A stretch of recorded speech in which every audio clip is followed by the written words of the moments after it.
নমস্কার বন্ধুরা, মাই ম্যাজিক্যাল কিচেনে সবাইকে স্বাগত। মাছ তো কম বেশি প্রায় সবার ঘরেই হয়। আজকে মাছের ভীষণ টেস্টি একটা রেসিপি করে দেখাচ্ছি, আশা করছি তোমাদের ভালো লাগবে। ভিডিওটা ভালো লাগলে একটা লাইক করে দিও আর আমার চ্যানেলটাকে একটা সাবস্ক্রাইব করে দিও। প্রথমে একটা প্লেটে নিয়েছি 4 পিস কাতলা মাছ। তোমরা রুই মাছ বা বোয়াল মাছ যে কোনো মাছ নিতে পারো। সামান্য হলুদের গুঁড়ো আর নুন দিয়ে দিলাম। এখন ভালো করে মাছের গায়ে হাত দিয়ে নুন হলুদ লাগিয়ে নেব। তো মাছের গায়ে নুন হলুদ আমার লাগানো হয়ে গেছে। তো এখন মাছটাকে সরিয়ে রেখে তরকারির জন্য একটা মশলা তৈরি করে নেব। তার জন্য এদিকে একটা মিক্সিং জারে নিচ্ছি 4 টেবিল চামচ দই। দইটা বেশি টক হবে না, কারণ এটা ঘরে পাতা দই। দিয়ে দিলাম 15-20টার মতো মটরশুঁটি বা কড়াইশুঁটি।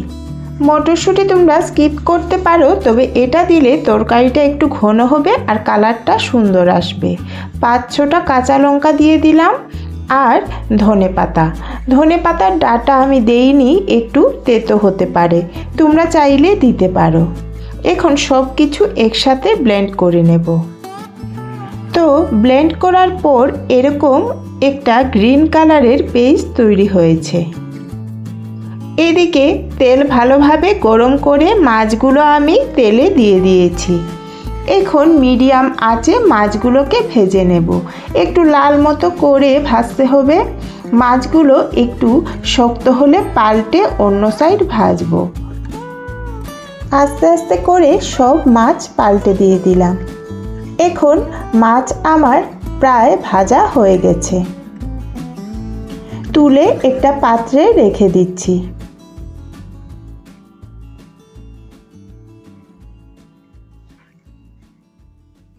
মাছ ভাজার তেলটা একটু বেশি হয়ে গেছে, এতটা তরকারিতে লাগবে না, তাই কিছুটা তুলে একটা শুকনো বাটিতে রেখে দিচ্ছি, পরে কাজে লাগাবো। দিচ্ছি 1/2 চা চামচ কালো জিরে। একটু নাড়িয়ে নিয়ে দিচ্ছি কুচনো একটা পেঁয়াজের অর্ধেকটা।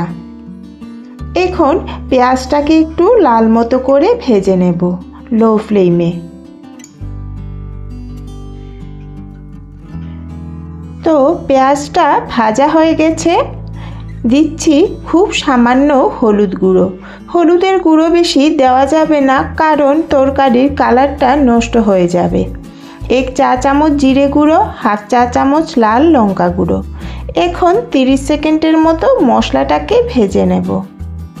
সামান্য জলও দিয়ে দিলাম মশলা পুড়ে না যাওয়ার জন্য। এই ধনেপাতা বাটাটা না দিলে তরকারির স্বাদই আসবে না। তো মশলা তেল ছেড়ে দিয়েছে, এখন দিচ্ছি ধনেপাতা বাটা।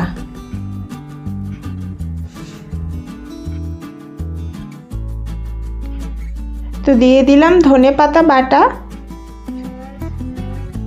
মিক্সিং জারে সামান্য জল দিয়ে দিলাম কড়াইতে। এখন ভালো করে লো ফ্লেমে সব মশলা একসাথে কষিয়ে নেব। 1 চা চামচ নুন দিয়ে আবারও কষাতে থাকবো যতক্ষণ না পর্যন্ত মশলা তেল ছাড়ছে। তো তোমরা দেখতে পাচ্ছ মশলা তেল ছেড়ে দিয়েছে। এখন দিচ্ছি জল এখানে বেশি দেব না, কারণ তরকারিটা একটু গা মাখো হবে।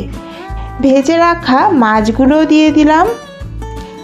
এখন 10 মিনিটের মতো লো টু মিডিয়াম আঁচে রান্না করব। এই তরকারিটা খেতে যে এত ভালো লাগবে এটা আমি রান্না করার আগেও ভাবিনি। শীত যাওয়ার আগে মাছের এই তরকারিটা তোমরা একবার হলেও বানিয়ে নাও। দিয়ে দিলাম 3টে কাঁচা লঙ্কা। শীত যাওয়ার আগে বলছি, কারণ শীতের ধনেপাতার গন্ধ ভীষণ ভালো থাকে। আর গরম দিনে হয়তো পাবে, কিন্তু শীতের ধনেপাতার মতো গন্ধ আর টেস্ট থাকবে না। 10 মিনিট পর আমি কম আঁচে 2 মিনিট রান্না করে নিলাম।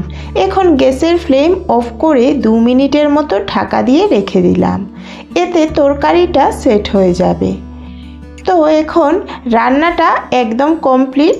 সার্ভ করার জন্য একটা বাটিতে নিয়ে নিচ্ছি। একবার হলেও বানিয়ে খেয়ে দেখো, ভীষণ ভালো লাগবে। ভিডিওটা ভালো লাগলে তোমাদের ফ্রেন্ডস ফ্যামিলির সাথে শেয়ার করো। তাহলে আজকের মতো ভিডিওটা এখানেই শেষ করছি।